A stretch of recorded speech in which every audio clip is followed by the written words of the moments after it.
शांति और संतुलन एक ऐसा गुण है जो जीवन को पूरी तरह से बदल सकता है।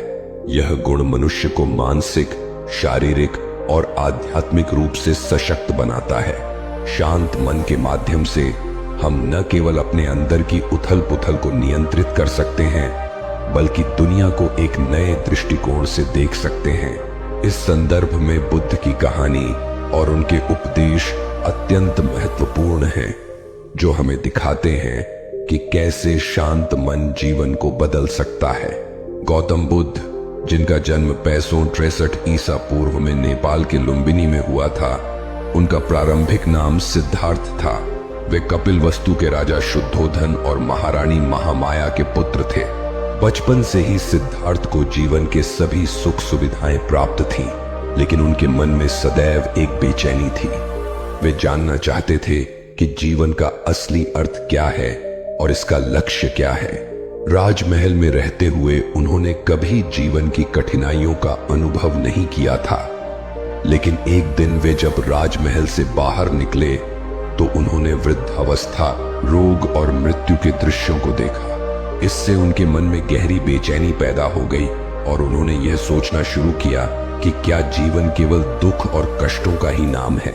अपने जीवन के इन महत्वपूर्ण क्षणों के बाद सिद्धार्थ ने अपना घर, परिवार और राज्य छोड़ दिया और सत्य की खोज में निकल पड़े।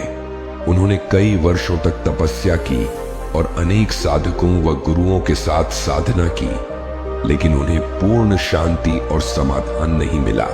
एक दिन वे बोधगया में पीपल के वृक्ष के नीचे ध्यान में बैठे और उन्होंने संकल्प लिया कि जब तक उन्हें ज्ञान की प्राप्ति नहीं होगी तब तक वे वहां से नहीं उठेंगे।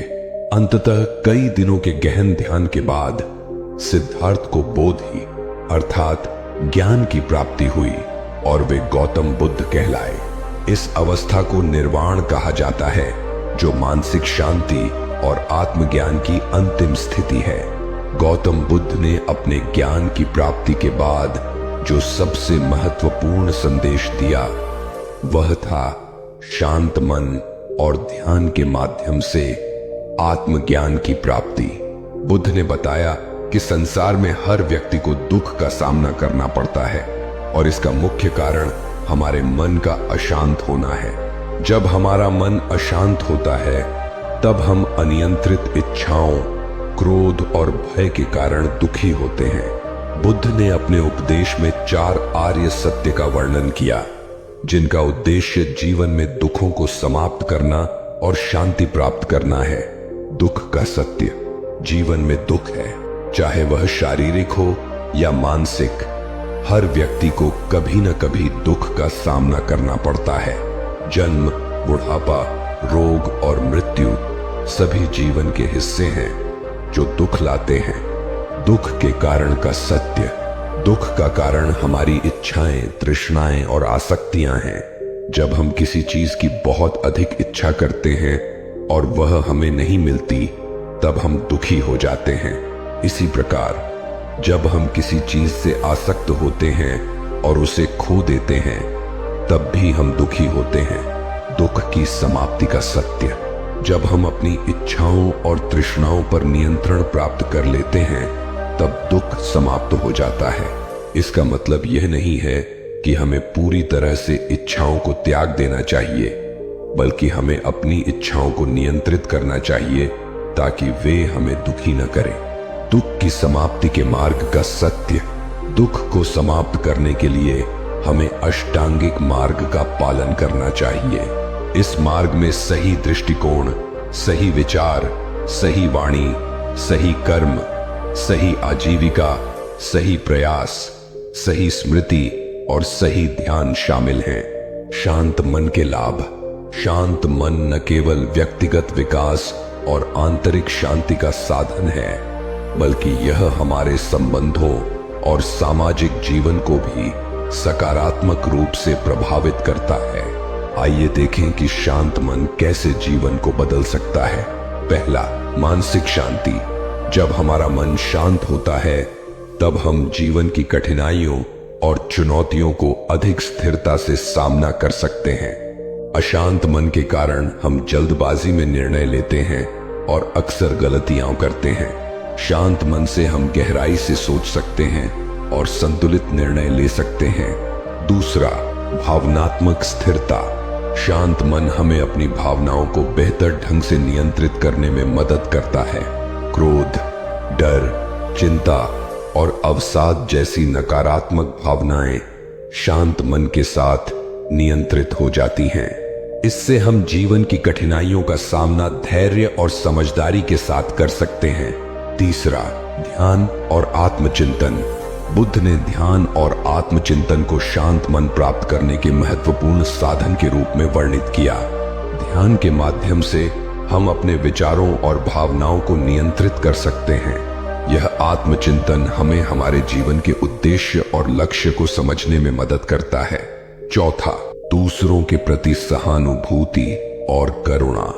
शांत मन हमें दूसरों के प्रति सहानुभूति और करुणा विकसित करने में मदद करता है। जब हम अपने मन को शांत रखते हैं, तब हम दूसरों की कठिनाइयों और दुखों को बेहतर ढंग से समझ सकते हैं और उनकी मदद कर सकते हैं। पांचवा, संबंधों में सुधार। अशांत मन के कारण हम अपने परिवार, मित्रों और सहकर्मियों के साथ अपने संबंधों को अक्सर नकारात्मक रूप से प्रभावित करते हैं। शांत मन से हम दूसरों के विचारों और भावनाओं को समझ सकते हैं और उनके साथ बेहतर संबंध बना सकते हैं। छठवां, आत्मस्वीकृति और आत्मसंतोष। शांत मन से हम खुद को स्वीकार करना सीखते हैं। हम अपनी कमजोरियों और खामियों को स्वीकार कर सकते हैं और उन्हें सुधारने की दिशा में काम कर सकते हैं। यह आत्मसंतोष और आत्मस्वीकृति हमें आंतरिक खुशी और संतुष्टि प्रदान करती है। अब बात करते हैं शांत मन प्राप्त करने के उपाय।